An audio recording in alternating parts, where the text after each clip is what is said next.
নমস্কার বন্ধু, কেমন আছো সবাই? আশা করি সকলেই ভালো আছো। গোবিন্দ স্টাডি সেন্টারে নতুন আরেকটি ভিডিওতে তোমাকে জানাই স্বাগতম। আজকের ভিডিওতে আমি দেখাবো নবম ও দশম শ্রেণীর গণিতের অধ্যায় 13 এর অনুশীলনী 13.1 9 এবং 10 নং প্রশ্নের উত্তর। তো চলো আমরা এখন অঙ্কগুলো শুরু করি।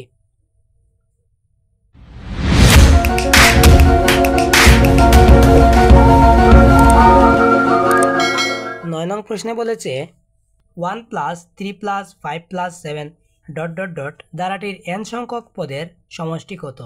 তো আমরা এখানে কতটি পদের সমষ্টি নির্ণয় করব সেটি কিন্তু দেওয়া নেই। প্রশ্নে অবশ্যই তুমি দেখতে পাচ্ছ যে এখানে n সংখ্যক বলেছে, অর্থাৎ কতটি পদ সেটি আমরা জানি না, বা সেগুলো কী হবে সেটি নির্ণয় করতে হবে। তো এখন আমরা প্রথমে ধারাটির প্রথম পদ নির্ণয় করতে হবে। ধারাটির প্রথম পদ এ সমান, প্রথমে যে মানটি রয়েছে 1, এতটুকু তুমি কি জানো? হ্যাঁ, ধারাটির প্রথম পদ এ সমান 1 এবং সাধারণ অন্তর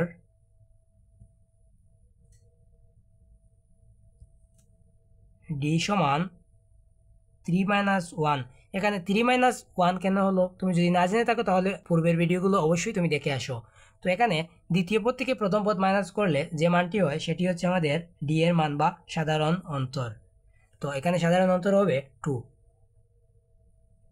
তো এখানে আরেকটি জিনিস আমাদের প্রয়োজন হয় সেটি হচ্ছে এন এর মান। তো এন এর মান এখানে কিন্তু নেই, তো আমরা পদ সংখ্যা ধরব কি?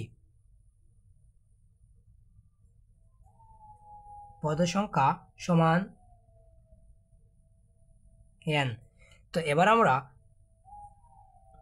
এই প্রশ্নের সমাধানটি কিভাবে করা যায় সেটি দেখি। আমরা এনতম পদের একটি সূত্র শিখেছিলাম যে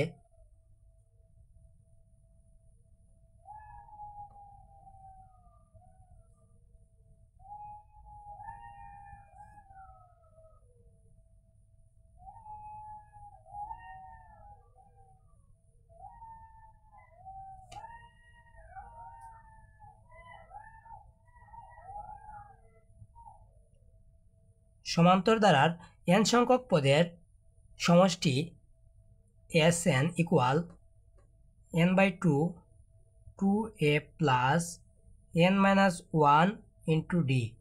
এই সূত্রটি আমরা শিখেছিলাম পূর্বের ভিডিওতে। তুমি যদি না জেনে থাকো তাহলে অবশ্যই বলবো তুমি পূর্বের ভিডিওগুলো অবশ্যই দেখে আসো।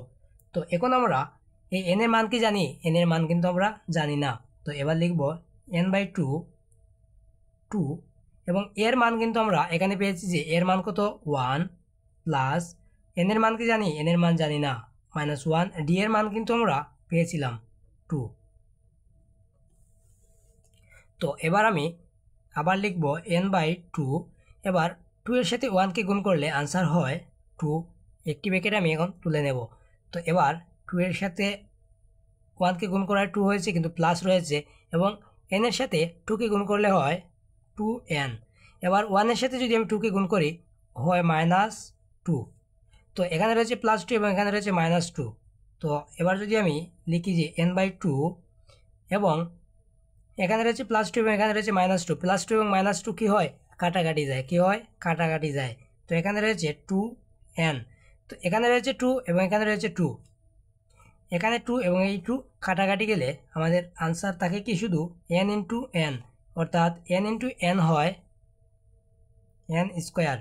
তো এই মানটির অতএব ধারাটির nতম পদের সমষ্টি n স্কোয়ার। আশা করি তুমি বুঝতে পেরেছো। এটি হচ্ছে আমাদের 9 নং প্রশ্নের সমাধান।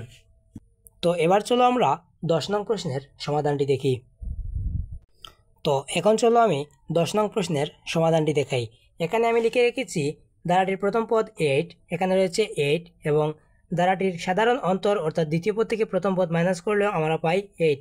এখানে 8 16 24 রয়েছে, তো দ্বিতীয় পদ হচ্ছে 16 থেকে যদি আমি 8 মাইনাস করি আনসার হয় 8। তো এটি হচ্ছে আমার সাধারণ অন্তর।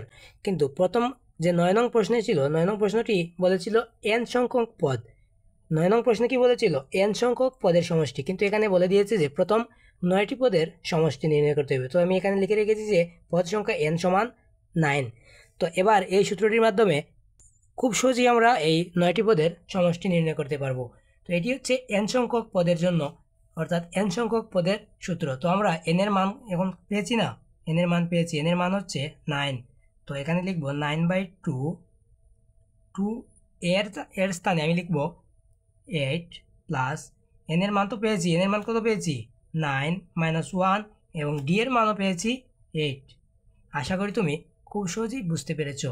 তো এবার আমি আবার লিখব 9/2, এবার একটি ব্র্যাকেট আমি তুলে দিতে পারি যে এরকম 2 এবং 8কে গুণ করলে আনসার হয় 16 এবং এখানে রয়েছে 9, 9 থেকে 1 মাইনাস করলে কত হয় 8 হয় এবং 8 এর সাথে 8কে গুণ করলে আমি এখানে লিখে দিই যে 8 গুণ 8। তো আনসার হবে এরকম যে 9/2 ইন্টু 16 এর সাথে 16 প্লাস 8 আর 8 গুণ করলে হয় 64। তো এখানে 64 এবং 16 যোগ করলে আনসার হয় 80। তো 80-র সাথে আমি এই 9কে গুণ করব এবং 2 দ্বারা ভাগ করব। তো 80-র সাথে যদি আমি 9কে গুণ করি 8 নং কত হয় 720, 700 কত হয় 20 হয় এবং 2 দ্বারা ভাগ করলে আনসার কত হয় 360। এটি হচ্ছে আমার 10 নং প্রশ্নের উত্তর। তো তোমার যদি বুঝতে কোথাও অসুবিধা হয় অবশ্যই কমেন্ট করতে ভুলবে না এবং যদি ভালো লেগে থাকে তাহলে অবশ্যই ভিডিওতে একটি লাইক দিয়ে চ্যানেলটি সাবস্ক্রাইব করার অনুরোধ থাকবে।